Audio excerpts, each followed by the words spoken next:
বেলাল আমার নবীকে দেখার জন্য ছটফট করতো, আমার নবীকে যতই দেখতো ততই দেখতে চাইতো। হযরত বেলাল বলেন, আল্লাহর নবী রাহমাতুল লিল আলামিন মেরাজ শরীফ থেকে ঘুরে এসে বলেন, বেলাল রে কি এমন তুমি আমল করো, এই বেলাল কি এমন গোপনে গোপনে আমল করো? আল্লাহর নবী বলেন, এই বেলাল কি এমন আমল করো সেটা তুমি আমারে বলো। হযরত বেলাল বলেন, নবী গো, ইয়া রাসূলুল্লাহ, নবী গো, মায়ার নবীজি, আপনি তো আমার ভালো আমল, আপনি তো আমার মন্দ আমল সবই আমল আপনি জানেন গো ইয়া রাসূলুল্লাহ। আল্লাহর নবী বলেন, গোপনে গোপনে কোন আমল তুমি করো? আল্লাহর নবীকে বলেন, বেলাল, ইয়া রাসূলুল্লাহ, নবী গো, ও মায়ার নবীজি, একটা আমল আমার আছে, আমি কখনো বিনা উযুতে থাকি না, আমি যখন উযু করি উযু করার পরে 2 রাকাত করে নামাজ পড়ি। আল্লাহর নবী বলেন, আমি যখন জান্নাতের মধ্যে গিয়েছি আমি তখন ভাবলাম আমি দেখতেছি, আমার মনে হয় যেন তুমি বেলাল আমার সামনে দিয়ে হাঁটাহাঁটি করতেছো, সুবহানাল্লাহ। আমার বন্ধুগণ, আমার বাবার নবীকে কেমন ভালোবাসতেন বেলাল, সেই নবীকে ভালোবাসার কারণে আল্লাহর নবী দুজানের বাদশা নবী রাহমাতুল লিল আলামিন আমার আপনার নবী হায়াতুন নবী জিন্দা নবী জান্নাতের মধ্যে চলে গেলেন। জান্নাতের মধ্যে যাওয়ার পরে আর কোন শব্দ পেল না, বেলালকে বেলালের আওয়াজের শব্দ পেল, তার মানে বোঝা গেল আমার নবীকে বেলাল কেমন ভালোবাসে, যার আওয়াজকে আমার আল্লাহ জান্নাতের মধ্যে বিদ্যমান করেছে, সুবহানাল্লাহ। এই জন্য নবীকে ভালোবাসলো। আল্লাহর নবী বলেন, এই বেলাল, তুমি আমার ওই আল্লাহর জান্নাতে চলে যাবে। বেলাল রাদিয়াল্লাহু তাআলা কান্না করে দিলেন, নবী গো, ও মায়ার নবীজি, কেমন করে এটা সম্ভব হয়? আল্লাহর নবী বলেন, এই বেলাল, আমি নবী যখন ঘোষণা করেছি অবশ্যই তুমি আল্লাহর বেহেশতে চলে যাবা সর্বপ্রথম। আল্লাহর নবীকে বলেন, ইয়া রাসূলুল্লাহ, ও মায়ার নবীজি, আপনি কেমন করে বললেন আমি সবার আগে চলে যাব বেহেশতে? আল্লাহর নবী কয়, এই বেলাল, তুমি কি জানো না রে বেলাল, আমি নবী চাই উটের পিঠে বসে থাকবো, যে উটের পিঠে বসে থাকবো ওই উটের রশিটা থাকবে তুমি বেলালের হাতে। আর যখন তুমি জান্নাতের মধ্যে চলে যাবে, আমাকে আমি নবীকে নিয়ে যখন যাইতে থাকবে জান্নাতের দিকে, সর্বপ্রথম তোমার পা মোবারকটা আল্লাহর জান্নাতের মধ্যে তুমি দিয়া দিবে, সুবহানাল্লাহ। হায় হায়, কেমন মহব্বত থাকলে, কেমন প্রেম থাকলে, কেমন ভালোবাসা থাকলে নবী বলেছেন তুমি সবার আগে আমার আল্লাহর জান্নাতে চলে যাবে, সুবহানাল্লাহ। এই জন্য আমার বন্ধুগণ, আমার বাবারা, আল্লাহ রাব্বুল আলামিন আমার নবীকে ভালোবাসার কথা বলেছেন। কেন ভালোবাসার কথা বললেন?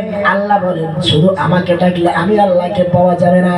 আল্লাহ পাক বলেন কোরআন শরীফের মধ্যে, আল্লাহ বলেন, ইয়া আইয়ুহাল্লাযীনা আমানুত্তাকুল্লাহা ওয়া কুনু মা'আস সাদিকিন।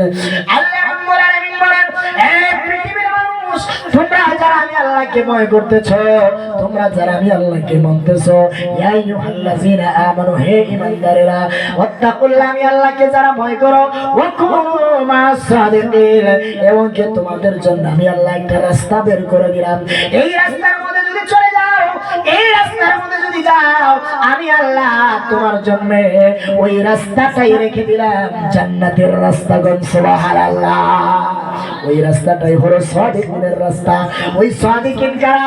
এই সাদিকিনের দলটাই হলো আহলে বাইতের দল, এই সাদিকিনের দলটাই হলো মাওলার দল, এই সাদিকিনের দলটাই হলো আল্লাহর ওলির দল, সুবহানাল্লাহ। এই জন্য আমার নবী বলেছেন, মাওলা আলী সম্পর্কে বলেছেন, আনা মাদিনাতুল ইলমি ওয়া আলিম বাবুহা, আমি হলাম ইলমের দরজা আর ওই ইলমের শহর, আমি হলাম ইলমের শহর আর ওই শহরের দরজা হলো আমার আলী। এই জন্য কেউ যদি জান্নাতে যেতে চায় মাওলা আলীর বেলায়েত দিয়ে যেতে হবে। আর এই মাওলা আলীর বেলায়েত আসে আল্লাহর ওলির দপ্তর দিয়ে। আমার বন্ধুগণ, আমার বাবারা, এই জন্য মাওলা আলী হচ্ছে বেলায়েতের সম্রাট। এই জন্য আশিকরা বলেছে, আরে আলী হয় খোদারি কুদরত, আলীর হাতে বেঁধে জগৎ, আলী হয় খোদারি খাতে বেদের জগৎ আলী সারা শব্দ মিলে না শোনো মাওলানা আলী বিলে আল্লাহ মিলে না হায় হায় আলী বিলে আল্লাহ মিলে না শোনো মাওলানা আলী বিলে আল্লাহ মিলে না সুবহানাল্লাহ। এই জন্য আমার বাবারা মাওলা আলী বিলাইতে আপনাকে আসতে হবে। আমার নবী বলেছেন হুসাইন মিন্নি ওয়া আনা মিন হুসাইন আহাব্বাল্লাহি মান আহাব্বা হুসাইনা। যেই ব্যক্তি আমার হুসাইনকে মহব্বত করলো, যেই ব্যক্তি আমার হুসাইনকে ভালোবাসলো, আমার হুসাইনকে যারা দুনিয়ার মধ্যে যারা হুসাইন হুসাইন বলে আমার হুসাইনকে রাখলো, আমার হুসাইনকে মহব্বত করলো, আমি নবী ঘোষণা দিলাম, আমি নবী সাক্ষী দিলাম কিয়ামতের মাঠে আমার হুসাইন বেহেশতে যাবে না, আমার হুসাইন জান্নাতে যাবে না যতক্ষণ পর্যন্ত ওই উম্মতকে ওই আশিককে আমার নবী জান্নাতে না দিবে, আমার হুসাইন জান্নাতে না দিবে ততক্ষণ পর্যন্ত ইমাম হুসাইন জান্নাতের মধ্যে যাবে না। সুবহানাল্লাহ। আওয়াজ দিয়ে বলেন বাবা সুবহানাল্লাহ।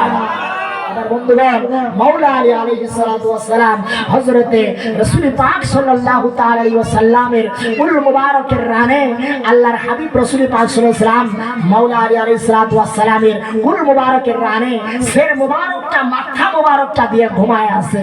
আল্লাহর নবী রাহমাতাল লিল আলামিন মাওলা আলীর কুল মুবারকের রানে সের মুবারক মাথা মুবারক দিয়ে ঘুমায় আছে। এইদিকে আসরের নামাজ চলে গেল, মাগরিবের নামাজ করিব হলো, আসরের নামাজ তিনি কেন পড়তে পারলেন না? এই চিন্তায় অস্থির হয়ে আল্লাহর নবী রাহমাতাল লিল আলামিনকে কোলের মধ্যে রেখে মাওলা আলীর চোখের পানি ছেড়ে দিয়েছে। মাওলা আলীর চোখের পানি ছেড়ে দিয়ে এক ফোঁটা চোখের পানি আল্লাহর হাবিবের চক্ষু মুবারকের মধ্যে পড়ল। আমার নবী চক্ষু মুবারক করে বলে, এই আলী রাহমাতুল লিল আলামিন নবী তোমার কোলে শুয়ে শুয়ে ঘুমাইতেছে আর তুমি বসে বসে কাঁদতেছো, তার কারণটা কি বুঝতে পারলাম না। হযরত মাওলা আলী বলেন, নবী গো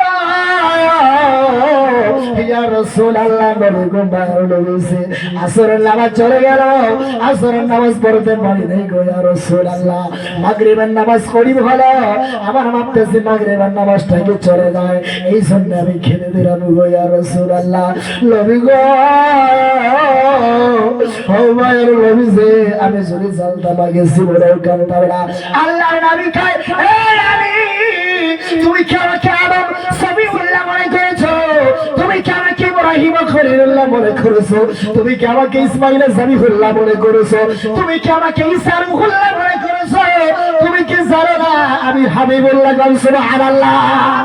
তুমি কি জানো না আমি হাবিবুল্লাহ কলিমুল্লাহ আল্লাহ চাই, রূহুল্লাহ আল্লাহ চাই, ইব্রাহিম খলিলুল্লাহ আল্লাহ চাই, ইসমাঈল জবিহুল্লাহ আল্লাহ চাই, কিন্তু আমি হাবিবুল্লাহ আমার আল্লাহ আমি নবীকে নিজে চাই। সুবহানাল্লাহ। যেই নবীকে আমার আল্লাহ নিজে চাই। এ বাবারা আজকে কার ইবাদত করতেছ আর আজকে কার ভূতের বন্দেগী করতেছ?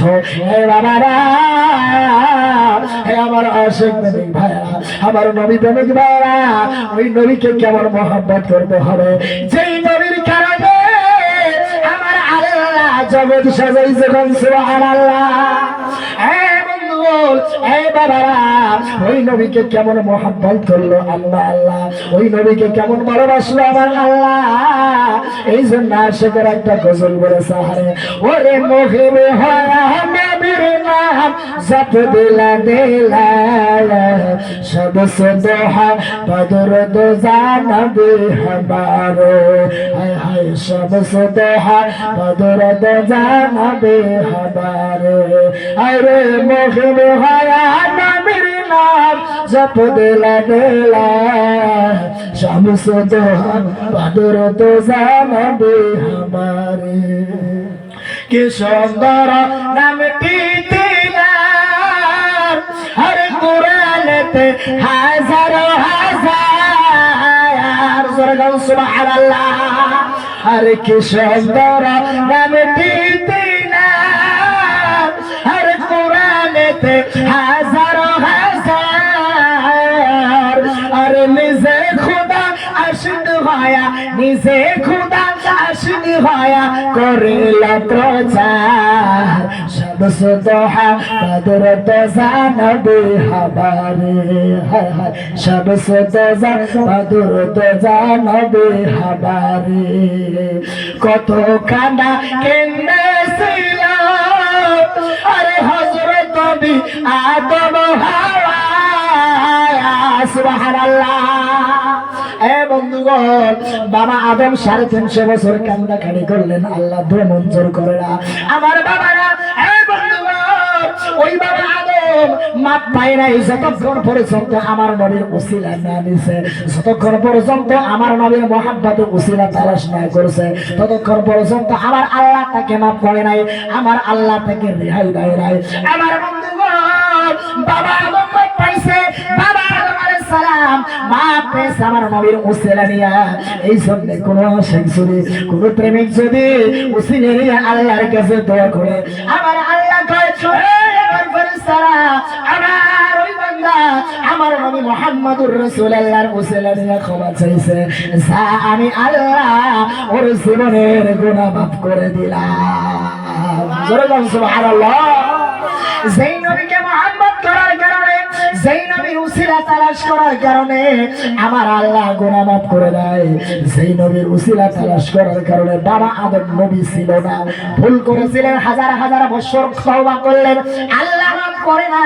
কিন্তু যখন আল্লাহর হাবিব, যখন নূর নবী মুহাম্মদ সাল্লাল্লাহু আলাইহি ওয়াসাল্লামের যখন উসিলা দিলেন, বাবা আদম যখন আল্লাহর হাবিবের, আল্লাহর নবীর যখন, আল্লাহর নবীর যখন উসিলা তালাশ করলেন, উসিলা দেওয়ার পরে পরে আমার আল্লাহ তাৎক্ষণিক সমস্ত গুনাহ মাফ করিয়া, বাবা আদম নবী ছিল না, বাবা আদমকে ভুল করেছিলেন সেই জন্য নবী বানায় নাই। কিন্তু যখন আমার নবী দস্তরানি মুহাম্মদুর রাসূলুল্লাহ, আমার নবীর যখন উসিলা নেওয়া হয়ে গেল, আল্লাহ বলে আমার ফেরেশতারা, আমার আদম আমার দোস্তর মুহাব্বতে তখন উসিলা দিয়েছে, যা আমি আল্লাহ ওই আদমের সমস্ত গুনাহ মাফ করিয়া আমি আল্লাহ, আমি আদমকে নবী বানায়া দিলাম। গণ সুবহানাল্লাহ। আমার বন্ধুগণ, আমার বাবারা, যেই নবী উসিলা নিলে আল্লাহ খুশি হয়, যেই নবীকে ভালোবাসলে আল্লাহ খুশি হয়, যেই নবীকে তাজিম করলে আল্লাহ খুশি হয়। আমার নবী যেই রাস্তা দিয়ে যাইতো, যেই রাস্তার মাঝখান দিয়ে যাইতো, দুই দিক থেকে যখন আমার নবী যাইতো, আল্লাহর নবী রাহমাতাল লিল আলামিন যখন রাস্তার মাঝখান দিয়ে যাইতো, গাছগুলি আমার নবীকে সালাম দিত, আসসালাতু আসসালামু আলাইকা ইয়া রাসূলুল্লাহ বলে বলে সালাম দিত। দাঁড়ায়া দাঁড়ায়া। গাছ কি বসে বসে সালাম দেয়? এ বাবা বলেন, গাছ কি বসে বসে সালাম দেয় নাকি দাঁড়ায়া থাকে? গাছগুলি দাঁড়িয়ে দাঁড়িয়ে আমার নবীকে সালাম দিল, পাখিগুলি উড়ে উড়ে আমার নবীকে সালাম দিল, জঙ্গলার উটগুলি আমার নবীকে দাঁড়ায় দাঁড়ায় সালাম দিল, বাঘগুলি আমার নবীকে দাঁড়ায় দাঁড়ায় সালাম দিল। এ বাবারা, আজকে ওই নবীর মহব্বতে যদি দাঁড়ায় সালাম দেই, ওই নবীর মহব্বতে মিলাদ গিয়ামে দাঁড়ায় যাই, আমাদেরকে বেদাতি বলা হয়। কথা বলেন ঠিক কিনা? আওয়াজ দিয়ে বলেন ঠিক কিনা? আমার বন্ধুগণ, বেদাত কিয়াম করলে মৌলবীর বেদাতের ফতোয়া শুরু হয়ে যায়। কথা বলেন ঠিক কিনা? মৌলবীর বেদাতের ফতোয়া, হারামের ফতোয়া, নাজায়েজের ফতোয়া তখন শুরু হয়। কিন্তু আশ্চর্যজনক, সেই নবীর মহব্বতে দরুদ না করলে আল্লাহ দুয়াই কবুল করে না। কথা বলেন ঠিক কিনা? যতক্ষণ পর্যন্ত আমার রাসূলের উপরে দরুদ ও সালাম না পৌঁছানো হয়, ততক্ষণ পর্যন্ত বারগাহে ইলাহিতে, আল্লাহর দরবারে ততক্ষণ পর্যন্ত দোয়া পৌঁছায় না, যতক্ষণ পর্যন্ত আমার রাসূলের উপরে দরুদ ও সালাম না পাঠায় দেওয়া হয়। আমার বন্ধুগণ, সেই নবীর উপরে দরুদ সালাম পাঠাইলে আমার আল্লাহ খুশি হয়, যেই নবীর উপরে দরুদ শরীফ পড়াইলে ফেরেশতা খুশি হয়, যেই নবীর উপরে দরুদ শরীফ পড়াইলে আল্লাহর আরশ খুশি হয়। ওই নবীর উপরে আমরা দরুদ শরীফ পাঠাইতে চাই কি চাই না? দুই হাত তুলে বলো, নারে তাকবীর, নারে রিসালাত, নারে হায়দারি। আমার বন্ধুগণ, ওই নবীকে মহব্বত করে সালাম দিলে, ওই নবীকে তাজিম করে সালাম দিলে দোয়া কবুল হয়ে যায়। আমার বন্ধুগণ, আজকে ওই নবীকে সালাম দিলে, মিলাদ কিয়াম করলে বেদাতের ফতোয়া লাগায় দেয়। কিছু কিছু পীর সাহেব, পীর নামের পিশাচ আছে, তারাও গাঁটটি টানে তাবলীগের, কিন্তু তারা কখনোই মিলাদ কিয়ামে দাঁড়ায় না। এরা শুধুমাত্র পিশাচে, পীর নয়, শুধুমাত্র আল্লাহর ওলি দুশমনি করার জন্য পিশাচে। বলেন ঠিক কিনা? আমার বন্ধুগণ, আমি শুনে শুনে কথা বলতেছি বাবা, যদি ভুল হয় আমাকে ধরাই দেবেন। কিন্তু কথা হলো যার মাঝখানে, যেই পীরের মাঝখানে আকীদা সঠিক হবে না, নবীর প্রেম থাকবে না, নবীর ভালোবাসা থাকবে না, নবীর মিলাদ ও কিয়াম থাকবে না, আকীদা সঠিক থাকবে না, ওই পীরকে বয়কট করা ইসলামের মধ্যে জায়েজ আছে। কথা বলেন ঠিক কিনা? আমার বন্ধুগণ, আজকে পীর সাজলে হবে কি, মাওলানা সাজলে হবে কি, মুফতি সাজলে হবে কি? তোমার মাঝখানে যদি ইশকে নবীর মহব্বত না থাকে, তোমার মাঝে যদি আল্লাহর ওলির ভালোবাসা না থাকে, আল্লাহর ওলির তাজিম যদি না থাকে, নবীর ভালোবাসা যদি না থাকে, হাজারো আলেম হতে পারে, কিন্তু তারপরে তোমাকে মারা যাইতে পারে না। কথা বলেন ঠিক কিনা? আমার বন্ধুগণ, আমার বাবারা, এই প্রিয় মুসলমান, আমি আপনাদেরকে শোনায় যেতেছি, আমি আপনাদেরকে জানায় যেতেছি, এই জন্য নবীর মহব্বতটা আগে, নবীর ভালোবাসাটা আগে। এই যে খাজা আতায়ে রাসূল হিন্দের ওলি খাজা করিম নামাজের কথা বলে গেছেন আমার ভাইরা, আমার বন্ধুগণ, আমার খাজা করিম নামাজের কথা বলে গেছেন। খাজা বাবা কাকে ভালোবাসতো? খাজা বাবা ভালোবাসতো ইমাম হুসাইনকে, খাজা বাবা ভালোবাসতো মাওলা আলীকে, খাজা বাবা ভালোবাসলো তার প্রিয় মুর্শিদ খাজা উসমান হারুনিকে। গণ সুবহানাল্লাহ। তার প্রিয় মুর্শিদকে ভালোবাসতো। আমি নিজ চোখে দেখে আসছি বাবা, তার মাজার শরীফের উপরে, তার গম্বুজের উপরে লেখা রয়েছে ইয়া খাজা উসমান হারুনি, ইয়া খাজা উসমান হারুনি, ইয়া খাজা উসমান হারুনি। আপন মুর্শিদের নামটা তিনি মাথার উপরে রাখছেন, আর সামনে রাখছেন যা শাহ হাসতে হুসাইন, দিন হাসতে হুসাইন, বাদশাহ হাসতে হুসাইন, দিনে পারা হাসতে হুসাইন, সরদার দাদা দাস্তার দাস্তে ইয়াজিদ, হাক্কা কবিরা ইলা ইলা হাসতে হুসাইন। তিনি মাওলা হুসাইনকে সামনে রাখছেন, আর আপন মুর্শিদকে মাথার উপরে রেখে দিয়েছেন। এই জন্য কোন ব্যক্তি যদি আল্লাহর ওলির দপ্তরে যায়, তার দিলের মধ্যে যদি মরিচা পড়ে থাকে, তার দিলের মধ্যে যদি, অন্তরের মধ্যে, হৃদয়ের মধ্যে যদি কালো দাগ পড়ে থাকে, আল্লাহর ওলির দপ্তরে যাওয়ার সাথে সাথে আল্লাহর ওলির দপ্তরে যাওয়ার কারণে তার দিলের ময়লা করি আল্লাহ সাফ করে দেয়। সুবহানাল্লাহ। আমার বন্ধুগণ, আমার বাবারা, এই জন্য আল্লাহর ওলির দপ্তরে যেতে হবে। আল্লাহ রাব্বুল আলামিন কোরআন শরীফের মধ্যে বলেন ইয়া আইয়ুহাল্লাযীনা আমানুত্তাকুল্লাহা ওয়া কুনু মা'আস সাদিকিন। আল্লাহ বলেন, হে পৃথিবীর মানুষেরা, হে ঈমানদারেরা, তোমরা যারা আমি আল্লাহকে মানতেছো, আমি আল্লাহকে যারা মানো, আমি আল্লাহকে যারা বিশ্বাস করো, আমি আল্লাহকে যারা ভয় করো, এই বন্ধুগণ, ওই ব্যক্তিদেরকে আমার আল্লাহ বলতেছে আমি তোমাদেরকে একটা রাস্তা দেখায় দিব। ওই রাস্তার মধ্যে যদি যেতে পারো, আমার হাবিবুল্লাহর দর্শন তোমরা পেয়ে যাবে। সুবহানাল্লাহ। ওই রাস্তাটা কোনটা? ওই রাস্তাটা হলো সাদিকের রাস্তা, ওই রাস্তাটাই হলো আল্লাহর ওলির রাস্তা। এই জন্য আল্লাহ পড়াইতে বলেন আলা ইন্না আউলিয়া আল্লাহি লা খাউফুন আলাইহিম ওয়া লা হুম ইয়াহজানুন। আল্লাহ বলেন সাবধান হয়ে যাও, আল্লাহ বলেন সাবধান হয়ে যাও, নিশ্চয় আমার যারা বন্ধু তাদের থেকে সাবধান হয়ে যাও। ইন্না আউলিয়া আল্লাহি লা খাউফুন আলাইহিম, তাদের কোনো ভয় নাই, লা খাউফুন আলাইহিম ওয়া লা হুম ইয়াহজানুন, তাদের কোনো চিন্তা নাই, দুনিয়ার মধ্যে কোনো ভয় নাই, আখিরাতের মধ্যে কোনো চিন্তা নাই। ওই সমস্ত ব্যক্তিদের সঙ্গে হয়ে যাও। আল্লাহ বলেন তাদের সঙ্গে হওয়া মানে আমার নবী রাহমাতুল লিল আলামিনের সঙ্গে হওয়া। যেই ব্যক্তি তার সঙ্গে হয়ে গেল, সেই ব্যক্তি যেন আমার নবী রাহমাতুল লিল আলামিনের সঙ্গে হয়ে গেল। সুবহানাল্লাহ। আমার বাবারা, এই জন্য ওলির পক্ষে যেতে হবে। এই জন্য হাজার হাজার দল থাকতে পারে, হাজার হাজার লক্ষ লক্ষ দল থাকতে পারে। আপনি কোন দলটা মানবেন বাবা? আজকে ইউনিয়ন রয়েছে, কংগ্রেস রয়েছে, কত দল আছে বাবা। ইসলামের মধ্যে ৭২টা দল, নবী বলেছেন ৭২টা দল। একটা দল জান্নাতে যাবে। সাহাবায়ে কেরাম বললেন ইয়া রাসূলুল্লাহ আলু মান হিয়া ইয়া রাসূলুল্লাহ, কোন দলটা জান্নাতে যাবে? আমার নবী কয় ও আমার সাহাবারা শুনে রাখো, ও আমার সাহাবারা জেনে রাখো, একটা দল আল্লাহর জান্নাত জান্নাতে যাবে। ওই দলটা কোনটা? আমার নবী বলে দিয়েছেন, ইন্না বানি ইসরাঈলা তাফাররাকু সিত্তাইনি ওয়া সাবঈনা মিল্লা কুল্লুহুম ফিন্নার ইল্লা মিল্লাতান ওয়াহিদা। ক্বালু মান হিয়া ইয়া রাসূলুল্লাহ? ক্বালা মা আনা আলাইহি ওয়া আসহাবি। একটা দল হলো আমি নবীকে মাননেওয়ালা দল, আরেকটা দল হলো আমি নবীর সাহাবীকে মাননেওয়ালা দল। যে ব্যক্তিগুলি আমার নবীকে মানবে, যে ব্যক্তি আল্লাহর ওলির কদম মোবারকের মধ্যে যাবে, আল্লাহর ওলির নকশা কদম মোবারকের মধ্যে যাবে, তারাই হলো সঠিক দল, তারাই হলো জান্নাতি দল।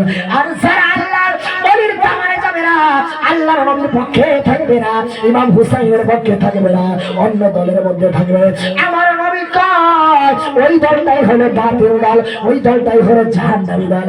আর যে ব্যক্তিগুলি আমার নবীর দলের মধ্যে থাকবে, ওই ব্যক্তি আমার নবীর সাথে কিয়ামতে জান্নাতে চলে যাবে। কোন সুবহানাল্লাহ। বন্ধুগণ, ওই নবীর সাথে বেহেশতে যাইতে হলে নবীর দরবারে আসতে হবে, ওই নবীর সাথে বেহেশতে যাইতে হলে নবীর কাতারে আসতে হবে। আমার বন্ধুগণ, আমার বাবারা, আরে ওই নবীকে কেমন ভালোবাসলো, ওই নবীকে কেমন মায়া করলো, মহব্বত করলো। আমার নবীকে কেমন ভালোবাসছে, আমার নবীকে কেমন মহব্বত করছে মাওলা আলী, আমার নবীকে মহব্বত করছে হযরত ওমর, আমার নবীকে মহব্বত করছে আবু বকর, ওমর, উসমানে। কিন্তু তারপরে কিন্তু আমার নবীর শেষ সময়ে কিন্তু কয়েকজন মানুষকে পাওয়া যায় নাই যারা নবীর সাথে থাকছে, কিন্তু নবীর সাথে থাকার পরে মুনাফিক কি করছে? এই ধরনের মুনাফিক আল্লাহর ওলির সাথেও থাকছে, কিন্তু দেখা যায় সারা জীবন থাকলো, ইন্তেকালের সময় তারা আমার নবীর কাছেও থাকে নাই, আল্লাহর ওলির কাছেও থাকে নাই। কোন ঠিক না? হাজারো আছে না নাই? এই বাবা দেখবেন একজন পীর মুর্শিদের সাথে হাজারো হাজারো আশিক থাকে, কিন্তু তার মধ্যে দেখবেন কিছু মুনাফিক টাইপের থাকে। কথা বলেন ঠিক না? নবীর সাথেও থাকতো, নবীর সাথে সাহাবী হয়ে থাকতো, কিন্তু তারা মুনাফিকি করতো। যেমনটা করেছে রাসূল পাক সাল্লাল্লাহু তাআলা আলাইহি ওয়াসাল্লামকে দাওয়াত দেওয়ার জন্য আসে, মসজিদ তৈরি করছে, নতুন মসজিদ, মসজিদ বানায়া নবীর সাথে থাকতো, নবীর সাথে খাইতো, নবীর সাথে সবকিছু করতো, নবীর সাথে যা দেখতো নবীর সাথে সবকিছু করতো। কিন্তু এরা এসে বলে, ইয়া রাসূলুল্লাহ, একটা নতুন মসজিদ বানাইছি, ওগো নবীজি আপনি যদি ওই মসজিদে যায় যদি প্রথম নামাজটা যদি আপনি পড়াইতেন, তাহলে আমার মনের একটু, আমাদের মনের মনোবাঞ্ছা একটু পূর্ণ হইতো। আল্লাহর হাবিব রাসূল পাক সাল্লাল্লাহু আলাইহি ওয়াসাল্লাম বললেন যে, আল্লাহর হাবিব বললেন সাহাবায়ে কিরামদেরকে বললেন, ও আমার সাহাবারা, যাও ওই মসজিদটাকে আগুন দিয়ে জ্বালায় দিয়ে আসো। ঘটনাটা কি? রাসূল পাক সাল্লাল্লাহু আলাইহি ওয়াসাল্লাম বললেন যে, যাও ওই মসজিদটাকে আগুন সুন্দর জ্বালায়, আগুন দিয়ে জ্বালায় দিয়ে আসো। তার মানে নবী পাক সাল্লাল্লাহু আলাইহি ওয়াসাল্লামের সাথে মুনাফিক থাকতো, থাকার পরে নবীকে দাওয়াত দিচ্ছে নামাজ পড়ানোর জন্য, কিন্তু হকিকতে ওইটা মসজিদ ছিল না, নবীকে মারার জন্য মসজিদ ছিল। কথা কোন ঠিক কি না? কোরআন শরীফ আল্লাহ বলেছেন, ওয়াল্লাযীনা ইত্তাখাযু মাসজিদান জিরারা, ওই মসজিদটার নাম হলো মসজিদে জিরার। ওই জন্য ওই মসজিদটাকে আগুন দিয়ে জ্বালায় দেওয়া হয়েছে। নবীর সাথে থাকতো, নবীর সাথে খাইতো, নবীর সাথে ঘুরতো, কিন্তু তারপরে নবী কেন বললো যে যাও আজকে ওদের মসজিদটা আগুন দিয়ে জ্বালিয়ে দাও? তার মানে হলো এরা ঠিক মানতো, কিন্তু নবীকে মারার জন্য এরা মানতো, অন্য কোনো কিচ্ছু না। কথা বলেন ঠিক কিনা? এই জন্য বন্ধুগণ, আল্লাহর ওলি ঠিক আছে, আল্লাহর ওলিকে মানবে, থাকবে, কিন্তু আল্লাহর ওলির দুশমনি করার জন্য কিছু আমার শ্রেণী মানুষ বের হয়ে যাবে। কথা বলেন ঠিক কিনা? আমার বন্ধুগণ, রাসূল পাক সাল্লাল্লাহু আলাইহি ওয়াসাল্লাম বললেন যে তোমরা যাও, যায় মসজিদটা আগুন দিয়ে ধরায় দিয়ে আসবা। তো নবী বললেন, সাহাবী বললেন, হুজুর কেন মসজিদটা আগুন দিয়ে ধরাই দেবো? আপনি একটু রহস্য খুলে বলুন। ওই সাহাবীদেরকে বললেন, আমার নবীজি যাও ওই মসজিদে আমি যেখানে নামাজ পড়াবো, ওই নামাজের মুসল্লার তলায় গিয়ে দেখবা ওইখানে একটা কুয়া খনন করছে, তো ঠিক আমি ওই জায়গায় দাঁড়ালে আমি ওখান দিয়ে সুড়ঙ্গের মধ্যে চলে যাব, আর কাফির বেঈমানেরা আমাকে পাথর চাপা দিয়ে রাখবে। এখন সাহাবায়ে কেরাম যে মসজিদের মধ্যে দেখে ওই যে জায়গায় রাসূল নামাজ পড়ানোর জন্য, নামাজ যেই জায়গায় পড়াবে ওই জায়গায় যায় নামাজ উঁচা করে দেখে রাসূলের জন্য একটা খনন করা হয়েছে। এই জায়গায় আমার রাসূলকে, আমার হাবিবকে, আল্লাহর হাবিবকে, নবী পাককে ওই জায়গার মধ্যে তারা দাফন করে দিবে। কিন্তু আল্লাহর হাবিব এইটা সাহাবীদেরকে বললেন, নবী দেখার আগেই বলে দিলেন ওই মসজিদ আমাকে হোম মারার জন্য বানাইছে, ওই মসজিদটা আগুন দিয়ে ধরে দাও। আল্লাহু আকবার। আমার বন্ধুগণ, আমার বাবারা, আরে রাসূল যদি নাই জানতো, নবী যদি নাই জানতো, তারে কেমনে বলতো যে মসজিদটা আগুন দিয়ে ধরে দাও? কিন্তু কিছু কিছু লোক আছে, কিছু কিছু মোল্লা মুন্সি আছে, কারণ নবী গায়েব জানে কি? নবী তো গায়েবই জানে না, পর্দার আড়ালে কি আছে এটাও জানে না। আমার বন্ধুগণ, আমার বাবারা, হাদিস শরীফ থেকে বলতেছি, মুজামুল কামিনের মধ্যে রয়েছে, মুজামুল আওসাদের মধ্যে রয়েছে। এই বন্ধুগণ, হাদিস শরীফটা লোড করে রাখো। হাদিস শরীফের মধ্যে রয়েছে, মুজামুল কামিনের মধ্যে 2 নম্বর খণ্ড, লাইন নাম্বার 13, 14, 15 এর মধ্যে রয়েছে। আমার বন্ধুগণ, ইন্নাল্লাহ তাআলা সাওয়াদিয়াল আরদ ফারাইতু মাশারিকাহা ওয়া মাগারিবাহা। তিরমিজি শরীফের মধ্যে হাদিস কেন রয়েছে বন্ধুগণ?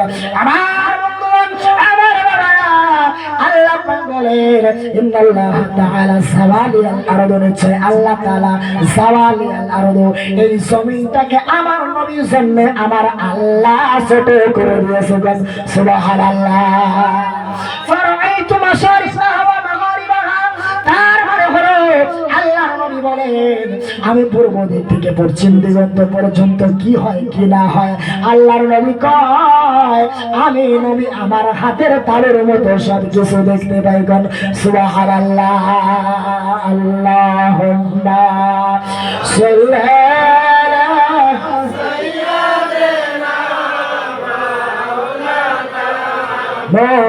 মুহাম্মাদ ওয়া আলা মাওলানা মুহাম্মাদ। আল্লাহুম্মা সাল্লি আলা সাইয়্যিদিনা মুহাম্মাদ ওয়া আলা আলি সাইয়্যিদিনা মাওলানা। আমার বাবারা, আমার বন্ধুগণ, আমি আর আপনাদেরকে কষ্ট দিব না, আমি অল্প সময় মধ্যে শেষ করে দেবো, 2-4 মিনিটের মধ্যে শেষ করে দেব। এই বন্ধুগণ, শুধু নবী নয়, নবীর যারা আশিক হবে, নবীর যারা গোলাম হবে, আল্লাহর আউলিয়া কিরামগণ জানতে পারে তারা কবে ইন্তেকাল করবে, কবে কি হবে না হবে, 6 মাস আগে থেকে তারা বলে দিতে পারে। সুবহানাল্লাহ। আবার বন্ধুগণ, খাজা নিজামুদ্দিন আউলিয়া রাহমাতুল্লাহি আলাইহি, তার একজন মুরিদ ছিল, তার একজন খাস আশিক ছিল, তার নাম হলো আমির খসরু। আমি তার মাজার শরীফ জিয়ারত করেছি, নিজামুদ্দিন বাবার মাজার শরীফ জিয়ারত করেছি দিল্লির মধ্যে। বাবা নিজামুদ্দিন আউলিয়া রাহমাতুল্লাহি আলাইহির মাজার শরীফ রয়েছে দিল্লির মধ্যে। বাবা নিজামুদ্দিন আউলিয়ার একজন ভক্ত আমির খসরু, তিনি একজন হলেন খাজা নিজামুদ্দিন আউলিয়া রাহমাতুল্লাহি আলাইহির একজন ভক্ত, একজন আশিক। খাজা নিজামুদ্দিন আউলিয়া রাহমাতুল্লাহি আলাইহি যখন তিনি ইন্তেকাল করলেন, তার মহব্বতে, তার প্রেম মহব্বতে, ভালোবাসায় তার মুর্শিদ, তার একজন ভক্ত, তার একজন আশিক জাকির, তিনি হলো খাজা আমির খসরু। তার চিন্তার মধ্যে পড়ে গেলেন, আমার মুর্শিদ দুনিয়া থেকে বিদায় হয়ে গেল, আমার মুর্শিদ তো দুনিয়া থেকে বিদায় হয়ে গেছে। এই চিন্তা মনের মধ্যে রেখে, এই চিন্তায় আকুল হয়ে, এই চিন্তায় কান্না করতে করতে আমির খসরু ইন্তেকাল করলেন। আমির খসরু ইন্তেকাল করার পরে পরে ওই দিল্লির মধ্যে, পুরান দিল্লির মধ্যে আরেকজন আল্লাহর আশিক রয়েছে, আরেকজন পাগল রয়েছে, রুকনুদ্দিন তিনি রয়েছে। তিনি রুকনুদ্দিন, ওই রুকনুদ্দিন খাজা আমির খসরুকে দেখার, মাটি দেওয়ার জন্য ইন্তেকাল করেছে, মাটি দেওয়ার জন্য তিনি আসলেন। যখন তিনারা কাফেলা নিয়ে আসলেন আমির খসরুকে মাটি দেওয়ার জন্য, ইন্তেকাল করেছে, মাটি দেওয়ার জন্য যখন আসলেন আমির খসরু, যখন তিনাকে মাটি দেওয়ার জন্য সবাই যখন জড়ো হয়ে গেল, সবাই যখন একত্রিত হয়ে গেল, আমির খসরু ওই খাটিয়ার মধ্যে শুয়েছিলেন। কিন্তু যখন রুকনুদ্দিন আসলো, আসার পরে পরে আরেকজন আশিক আউলিয়া যখন আসলো, আসার পরে পরে আমির খসরু ওই খাটিয়ার থেকে লাফ দিয়ে দাঁড়ায় গেল। দাঁড়ায় গিয়ে বলতেছে, আমি আমার মুর্শিদের মহব্বতে, আমি আমার মুর্শিদের মহব্বতে, আমি আমার পীরের মহব্বতে, আমি আমার মুর্শিদের মহব্বতে ইন্তেকাল করেছি। এইখানে তোমরা কেউ আসবে না। যদি একজন আল্লাহর ওলি মুর্শিদের মহব্বতে ইন্তেকাল করতে পারে, এই জন্য কোনো আশিক যদি, কোনো প্রেমিক যদি মুর্শিদ ভক্ত হয়, মুর্শিদের আশিক হয়, এই কথাটা বাবা আমি নিজে বলি নাই, এই কথাটা তাবলীগ জামাতের কিতাবের মধ্যে লেখা আছে বাবা, ফাজাইল হজের মধ্যে লেখা আছে। বন্ধুগণ, ওই জায়গার মধ্যে আপনি কিতাবের মধ্যে পাবেন যে খাজা নিজামউদ্দিন আউলিয়া রাহমাতুল্লাহ আলাইহির একজন ভক্ত আমির খসরু, তিনি ইন্তেকাল করার পরে পরে তাকে মাটি দেওয়ার জন্য আসলে তিনি খাটিয়া থেকে দাঁড়ায় আছে। তখন সুবহানাল্লাহ, আল্লাহর ওলির পাওয়ার আছে না নাই? আল্লাহর ওলির পাওয়ার না থাকলে তাহলে কেমনে ওঠে? এই বন্ধুগণ, আল্লাহর ওলিরা দুনিয়া থেকে যখন এই দুনিয়া থেকে পর্দা গ্রহণ করে, এই দুনিয়াতে যদি 1 গুণ 2 গুণ 3 গুণ দেখে, তারা ইন্তেকাল করার পরে পরে আল্লাহ তাদের গুণ 70 গুণ বাড়ায় দেয়। সুবহানাল্লাহ, 1-2 গুণ না বাবা, 70 গুণ আল্লাহ তাদেরকে বাড়ায় দেয়। এই জন্য একজন ফেরেশতা, আল্লাহর রহমতের ফেরেশতা, আকাশ থেকে রহমতের ফেরেশতা হাজার হাজার জায়গা দর্শন করে, আর একজন আল্লাহর ইন্তেকাল করার পরে হাজারো জায়গা দর্শন করে। সুবহানাল্লাহ। আমার বন্ধুগণ, আমার বাবারা, আলোচনা শেষ করে দেব। এই বন্ধুগণ, বলতে চাইছিলাম খাজা গরিব নওয়াজের কথা। হিন্দের ওই খাজা গরিব নওয়াজ, ওই খাজা গরিব নওয়াজের দরবারে কেন মানুষ এত যায়, কেন হাজার হাজার মানুষে যায়? আমি ঘুরাম গিয়েছিলাম কিছুদিন আগে, ওই খাজা গরিব নওয়াজের দরবারে কেউ যদি আশিক যায়, মনের মধ্যে যদি একটা কিছু নিয়ে যায়, কেউ যদি খালি হাতে যায়, কেউ যদি বলে মনের মধ্যে যদি বলতেছে আরে আজকে এত হাজার হাজার টাকা খরচা করে আজকে শরীরে আসলাম, আজকে যদি আমি কিছুই না নিয়ে যাইতে পারি কেমন হবে? খাজা বাবার দরবার থেকে খালি হাতে যাব। এই জন্য আশেকেরা বলেছেন কেউ ফেরে না খালি হাতে, খাজা তোমার দরবারে কেউ ফেরে না খালি হাতে, খাজা তোমার দরবারে। শাহেনশাহ মীরে কামাল তোমার কাছে হযরতে মাল। সুবহানাল্লাহ বলেন। শাহেনশাহ মীরে কামাল তোমার কাছে হযরতের মাল, চাইতে জানলে রয় না কাঙ্গাল, চাইতে জানলে রয় না কাঙ্গাল, এক নিয়তি যে জন করে কেউ ফিরে না খালি হাতে, গেলে খাজার দরবারে। বলেন একটু, কেউ ফিরে না খালি হাতে, খাজা তোমার দরবারে, খাজা তোমার দরবারে গো, খাজা তোমার দরবারে গো, মুর্শিদ তোমার দরবারে। বলো কেউ ফিরে না খালি হাতে, খাজা তোমার দরবারে। বলো কেউ ফিরে না খালি হাতে, খাজা তোমার দরবারে। শাহেনশাহ মীরে কামাল তোমার কাছে হযরতের মাল। সুবহানাল্লাহ। শাহেনশাহ মীরে কামাল তোমার কাছে হযরতের মাল, চাইতে জানলে রয় না কাঙ্গাল, চাইতে জানলে রয় না কাঙ্গাল, এক নিয়তি যে জন করে কেউ ফিরে না খালি হাতে, খাজা তোমার দরবারে। সুবহানাল্লাহ। আবার বাবার আওয়াজটা আলোচনা শেষ করে দেব। এই বন্ধুগণ, খাজা গরিব নওয়াজ আজমেরি সানজারি হাসান সানজারি, খাজা মাইনুদ্দিন চিশতি রাদিয়াল্লাহু তাআলা আনহু, খাজা মাইনুদ্দিন মঈনুদ্দিন, এই খাজা মঈনুদ্দিন কে? মঈনুদ্দিন যিনি মানুষকে খাওয়ায় দেয়, যিনি মানুষের সাহায্য করে। এই আলোচনাটার দিকে আমি শেষ করে দেবো বাবা, গভীর মনোযোগ দিয়ে আলোচনাটা একটু শোনার চেষ্টা করবেন। দেওবন্দের একজন মুহাদ্দিস রয়েছে, তার নাম হলো হাজী ইমদাদুল্লাহ মুহাজির মক্কি। তিনি এই হিন্দুস্তানের জমিনে যখন থাকতো, হিন্দুস্তানের জমিন থেকে তেনার মনের মধ্যে লাগলো, আরে আমি যদি মদিনার নবীর দরবারে যদি যেতে পারি, আমি যদি মক্কার মধ্যে যেতে পারি। তিনি সফর করলেন মক্কা মদিনায়। একদিন দুই দিন তিনি বললেন আমি মক্কায় যাব, মদিনায় যাব, আর মদিনায় গেলে আমি আর হিন্দুস্তানে না আসি। তিনি সফর করে চলে গেলেন মক্কায়। মক্কা থেকে যখন মদিনায় যখন চলে গেলেন, আবার যখন মক্কায় আসলেন, এইভাবে তিনি কয়েকদিন ঘুরতে লাগলেন। মক্কার মধ্যে আসার পরে দেখা গেল তার কাছে টাকা ছিল, পয়সা ছিল, অনেকগুলো টাকা ছিল, পয়সা ছিল, সব শেষ হয়ে গেল। হঠাৎ করে তিনি চিন্তা করতে লাগলেন, আরে আমার কাছে টাকা নাই, পয়সা নাই, এখন আমি কি খাবো, কি দিয়ে চলবো? এই জন্য হাজী ইমদাদুল্লাহ মুহাজির মক্কি ওই খাজা করিম নওয়াজের কথা মনে মনে ভাবতে লাগলেন। হাজী ইমদাদুল্লাহ মুহাজির মক্কি কাবা শরীফের চত্বরে যে বলতেন, আয় খোদা তুমি আমাকে কিছু খাবার দান করো, কিছু টাকা পয়সা দাও খোদা। এইভাবে কান্নাকাটি করতে লাগলো। দেখা গেল এক সপ্তাহ চলে গেল, হাজী ইমদাদুল্লাহ মুহাজির মক্কির পানি, মুহাজির মক্কি একজন এই মুখের মধ্যে একটু পানিও আসে না।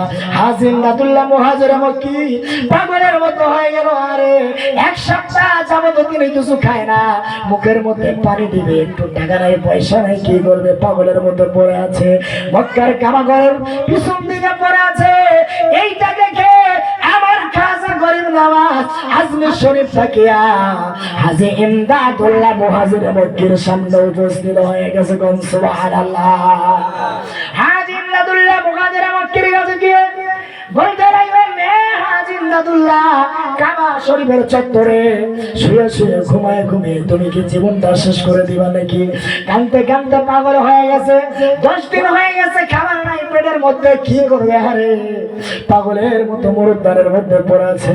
হাজী গরিব নওয়াজ বললেন, ইমদাদুল্লাহ একটি সপ্তাহ যাবত পড়ে আছো, আল্লাহ তোমাকে খাইতে দেয় নাই, তোমার কেউ খাবারের ব্যবস্থা করে নাই, কিন্তু এই দুঃখ এই কষ্ট আমি খাজা গরিব নওয়াজ আজমির থেকে দেখতে পাইলাম, এই জন্য আমি আর সহ্য করতে পারলাম না। তোমার জন্য আমি খাজা গরিব নওয়াজ আজমির থাকিয়া তোমার জন্য খাবার নিয়ে এসেছি। সুবহানাল্লাহ। আল্লাহর ওই খাজা গরিব নওয়াজ মক্কা শরীফের মধ্যে হাজী ইমদাদুল্লাহ মুহাজির মক্কির খাবারের ব্যবস্থা করে দিলেন, আর বললেন, এই নাও তোমার যত লাগে টাকা পয়সা নাও, যত খাবার দাবার লাগে নিয়ে নাও। টাকা দিলেন, পয়সা দিলেন। হাজী ইমদাদুল্লাহ মুহাজির মক্কিকে বললেন, এই হাজী ইমদাদুল্লাহ মুহাজির মক্কি, তোমার যখন আবার টাকা লাগবে, আবার যখন পয়সা লাগবে, আবার যখন খাবার লাগবে, তুমি হাজী ইমদাদুল্লাহ মুহাজির মক্কি, আমি খাজা গরিব নওয়াজকে অনুসরণ করবা, আমি খাজা গরিব নওয়াজকে একটাবারে ডাক দিবা। এই হাজী ইমদাদুল্লাহ মুহাজির মক্কি শুনে রাখো, আমি খাজা গরিব নওয়াজ তোমার জন্য টাকা পয়সার ব্যবস্থা করে দেব। কোন সুবহানাল্লাহ। এই বন্ধুগণ, এই প্রাণ মুসলমান, আল্লাহ রনি দিতে পারে, আল্লাহ রনির দরবারে যারা যায় তারা কেউ খালি হাতে ঘুরে না। এই জন্য আমার বন্ধুগণ, আল্লাহ রনিকে মানতে হবে, পীর মুর্শিদের সহবত পেতে হবে, পীর মুর্শিদের সহবতে যেতে হবে, নবীর কদম মোবারকে যেতে হবে। যতক্ষণ পর্যন্ত আমার নবী রাজি হবে না, আল্লাহ রাজি হবে না, যতক্ষণ পর্যন্ত আপনার মুর্শিদ রাজি হবে না, আপনার নবী আল্লাহর নবী রাজি হবে না। এই জন্য নবীকে রাজি করার রাস্তা হলো মুর্শিদের রাস্তা। আমার নবী রাজি হয়ে যাবে, মুর্শিদ যদি রাজি হয়ে যায়, আল্লাহর নবী রাজি হয়ে যাবে। আমার নবী যদি রাজি হয়ে যায়, আমার আল্লাহ রাজি হয়ে যাবে। কোন সুবহানাল্লাহ। আমার বন্ধুগণ, আল্লাহর নবীকে মানলেন, নবীকে মানলেন, আল্লাহর নবীর কদম মোবারকে গেলেন। এই বন্ধুগণ, এখন তো অনেক কিছু কথা রয়েছে বাবা, সেই কথাগুলি না বললে নয়। এখন অনেকগুলি আশেক জাকের আছে যারা আপন মুর্শিদের কদম মোবারকের মধ্যে চলে যায়, আপন মুর্শিদের কদম মোবারকের কদম মুসি করে। কেউ কেউ বলতেছে কদম মুসি করা বেদাত, কদম মুসি করা শিরক, কদম মুসি করলে নাজায়েজ হয়ে যাবে, কদমের মধ্যে চুমা দিলে নাজায়েজ হারাম হয়ে যাবে। আবার বন্ধুগণ, রাহমাতাল লিল আলামিনকে আজ থেকে 4000 বছর আগে আবার নবী আপনার নবী হায়াতুল নবী জিন্দা নবীকে আবার নবীকে সাহাবায়ে কেরাম আমার নবীর কদম মোবারকে সুবা দিয়েছেন সুবহানাল্লাহ। ওই জন্যই তো আমার নবী বলেছেন শুনে রাখো জেনে রাখো আমার নবী কয় জীবন দশে যদি তুমি একবার আমার মদিনায় আসতে পারো আমার রওজার কাছে যদি আসতে পারো মান যারা কবরি ওয়াজাবাত লাহু শাফাআতি। একবার যদি তুমি জীবন দশে আমি মদিনায় আসতে পারো আমি নবীর কদম মোবারক আসতে পারো আমি নবী ঘোষণা দিলাম আমি নবী তোমাকে সারা জান্নাতের মধ্যে সালাম সুবহানাল্লাহ। এই জন্য সেখানে বলেছেন সাথে মেটে না রওজা দেখে রওজা দেখে রওজা দেখে সাথে মেটে না রওজা দেখে রওজা দেখে রওজা দেখে কি অপমান আমি আমার মুখে হায় হায় কি অপমান আমি আমার মুখে সাথে বেঠেলা রওজা দেখে রওজা দেখে রওজা দেখে সাথে মেটে না রওজা দেখে রওজা দেখে রওজা দেখে নামাজ আল্লাহ সালামে নেয় না আল্লাহ পাকে ওয়াজিব হলো সালাম দেবে নবীকে। বাবা ওই নবীকে বলে থাকো কেমন করে হায় হায় ওই নবীকে বলে থাকো কেমন করে সাথে বেঠেলা রওজা দেখে রওজা দেখে রওজা দেখে সাথে বেঠেলা রওজা দেখে রওজা দেখে রওজা দেখে।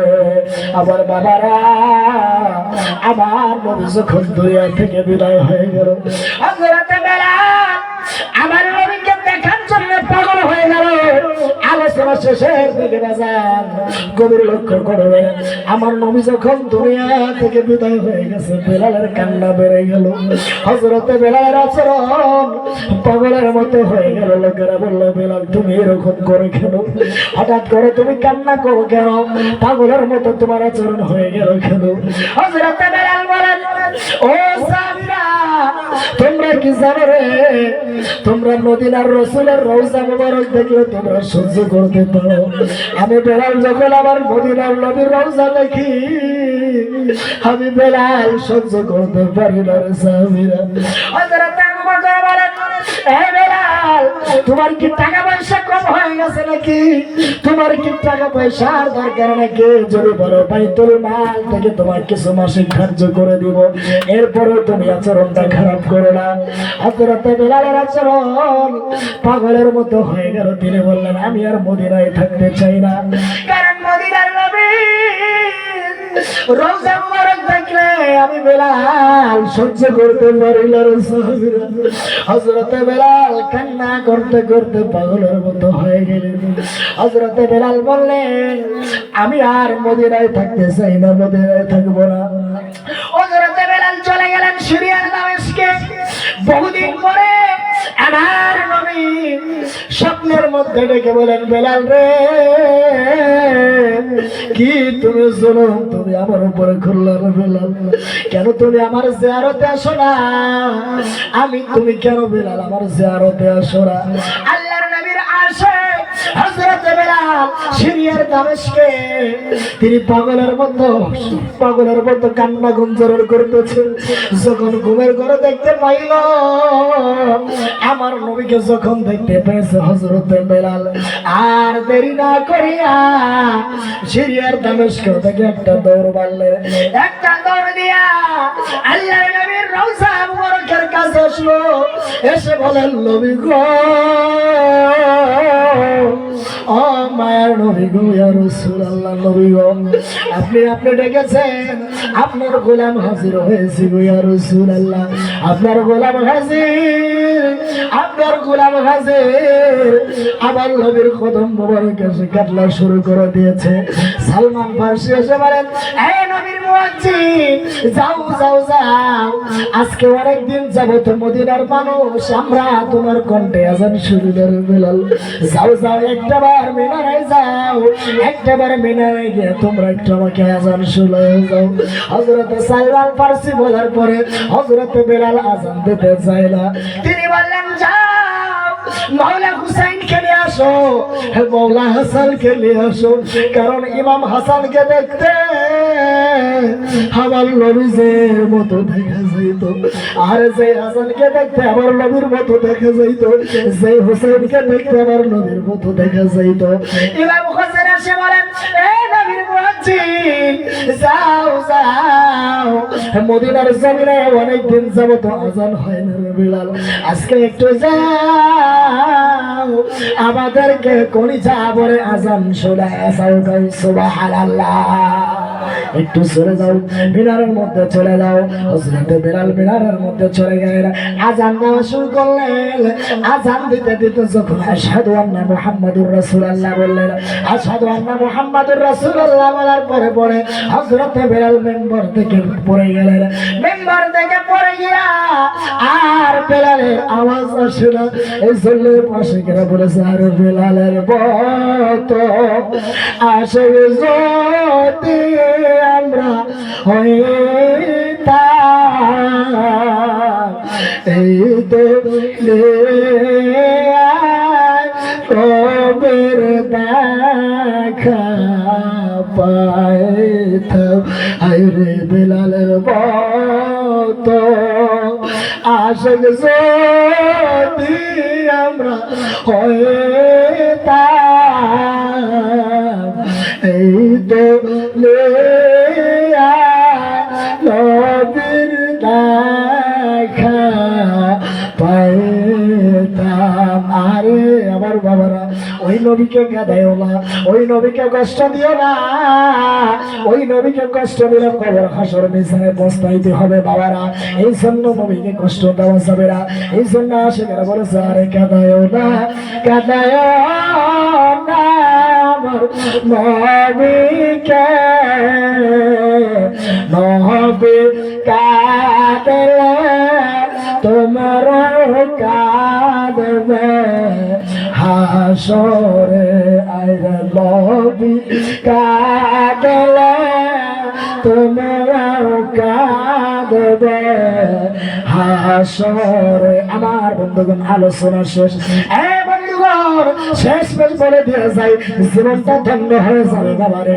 ওই নবীর গোলামি করো, ওই নবীর পায়রাবি করো, আল্লাহর নবীর গোলামি করো, পীর মুর্শিদের পায়রাবি করো। সারা জীবন পীর মুর্শিদের গোলামি করলা, আল্লাহর নবীর গোলামি করলা, নবীর গোলামি করলা। বন্ধুগণ, কিন্তু মা বাবাকে ভাত দিলা কোনো কাজে আসবে না, কতক্ষণ ঠিক কিনা বন্ধুগণ? মা বাবাকে যদি আপনি কষ্ট দেন, মা বাবার মনে যদি আপনি কষ্ট দেন, আল্লাহর নবীকে রাজি করছেন, আল্লাহরা রাজি করছেন, আপন মুর্শিদকে রাজি করছেন, কিন্তু মা বাবারে কষ্ট দিচ্ছেন, কাজ হবে? এই বাজার বাড়ির কাজ হবে? হুয়া জান্নাতু কামান নারুকা, রাসূল বলেছেন, আমার রাসূল বলেছেন, হুয়া জান্নাতু কামান নারুকা, মা বাপ হলো জান্নাত, মা বাপ হলো জাহান্নাম। যে ব্যক্তি মায়েকে কষ্ট দিবে সেই যেন আমার আল্লাহকে কষ্ট দিল, যে ব্যক্তি বাবাকে কষ্ট দিবে সে ব্যক্তি যেন আমার আল্লাহকে কষ্ট দিল। এই জন্য মা বাবাকে কাঁদানো যাবে না বন্ধুগণ। এই জন্য যে ব্যক্তি মাকে কষ্ট দিবে, বাবাকে কষ্ট দিবে, আল্লাহর আরশ চুম্বি ছাহা যদি, আল্লাহর আরশ চুম্বি কাবা শরীফের খাট খুঁটিয়ে যদি ধরে রাখে, তারপরে সে ব্যক্তি নাজাত পাবে না যতক্ষণ পর্যন্ত না মা বাবাকে খুশি করবে। রাসূল পাক সাল্লাল্লাহু আলাইহি ওয়াসাল্লামের কাছে একজন সাহাবী এসে কাঁদতেছেন, হুজুর ইয়া রাসূলুল্লাহ, আপনি কান্না করতেছেন। আমার নবী বলেন, সাহাবী কেন কাঁদতেছো হঠাৎ করে এসে? এতদিন তো